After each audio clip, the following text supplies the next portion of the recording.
what's up, guys? Holding Adams with you here, bringing you Fairytail 100-Year Quest Review, Chapter 10.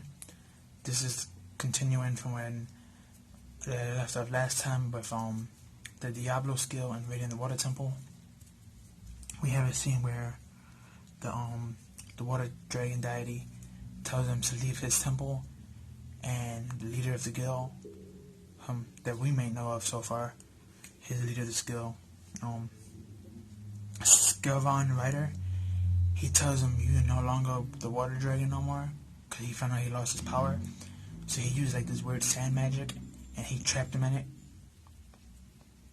And you see Claire trying to get him out, his assistant. And then you have Ezra telling Lucy and Wendy to defend them and protect them and stuff from the enemy. And basically this was a really good battle. I wouldn't say really good, but this is a pretty good chapter. It was a battle chapter. And the rest of the chapter is just, it's Kara versus Ezra. And Kara's the new chick, the water dragon.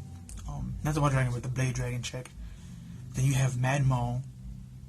You have him versus Natsu. And then you got Skilvan Rider versus Grey.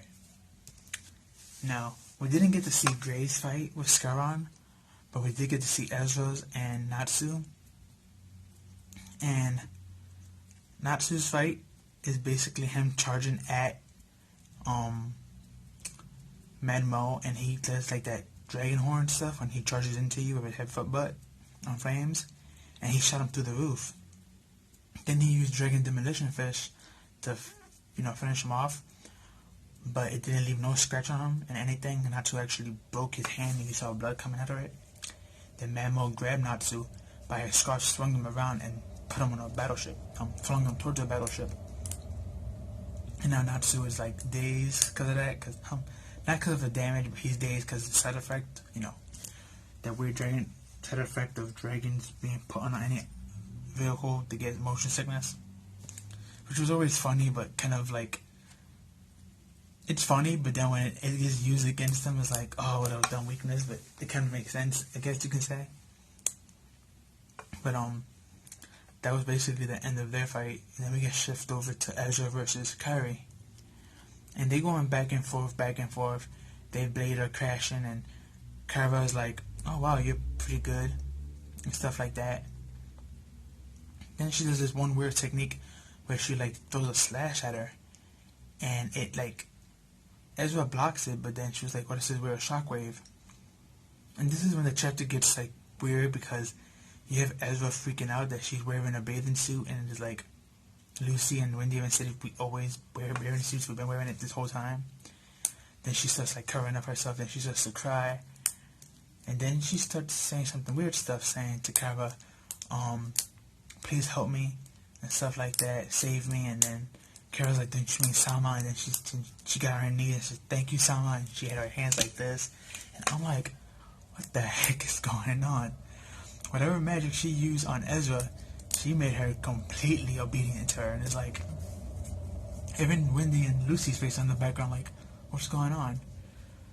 So, and that's basically how the chapter ends, with the narrator saying, Diablo Guild defeated the Ultimate Trio, which the Ultimate Trio is Grey, Ezra, and Natsu. So the fact that that's stated in the end of the chapter means that Grey most likely lost his fight as well. I mean, he is fighting the strongest one that we know of so far, who should be the leader. But very great chapter. Very good chapter.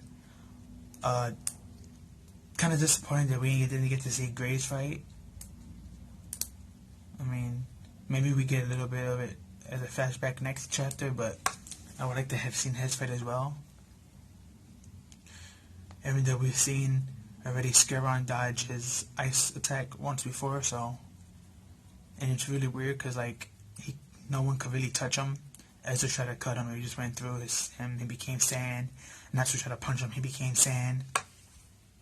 Kind of remind me of Crocodile versus Luffy from One Piece, when Luffy kept on hitting him, but he just kept on turning into sand. So maybe his magic works like that. Or maybe he ate a sand dragon and that's why he's like that. Who knows? But it was a good chapter. very fast chapter and very fast defeat. Like, I know the enemy has to be very powerful after what they went through with Agdalogia and Zareth, but, this fight was just too quickly. Not just getting bumped into a boat, and him just getting killed off of that. Then Ezra and this weird hallucination thing that she's going on with Kyrie. And then, like I said, Gray probably got off-screened since they ain't show his fight, but they did say in the end, the strongest trio lost. So, that's giving us a hint that Gray lost his fight as well, so. But, yeah, I can't wait. Hopefully, this will give Lucy and Wendy some time to shine, and hopefully they figure out some ways to, probably beat Kyrie and snap Ezra out of it, and maybe help the other ones out later. Who knows? But again, great chapter. Love seeing Ezra going with her blade styles again and seeing her fight. Happy to see Natsu using, some old techniques. The first Dragon King Demolition Fish is not old, it's new. But it's nice to see it again. But the Dragon Horn Rush, that is actually a pretty old technique. He used it against Zero. And I believe he used it a couple of old times as well in the first half of Fairytail. So, and I believe once or twice in the second half. So, nice seeing that. But overall, this was a great chapter. Again, I wish, the fight would have been a little bit longer. But we never know. Maybe just because they got defeated, we never know. Maybe they might make a comeback and not get defeated. Maybe this is just speaking out of tense. Maybe I'm taking out of content, who knows. But tell me your thoughts, comments, and opinions below. Like, comment, and share. Subscribe. Hit that notification bell so you can get, the notifications. And I'll see you in the next one. Peace.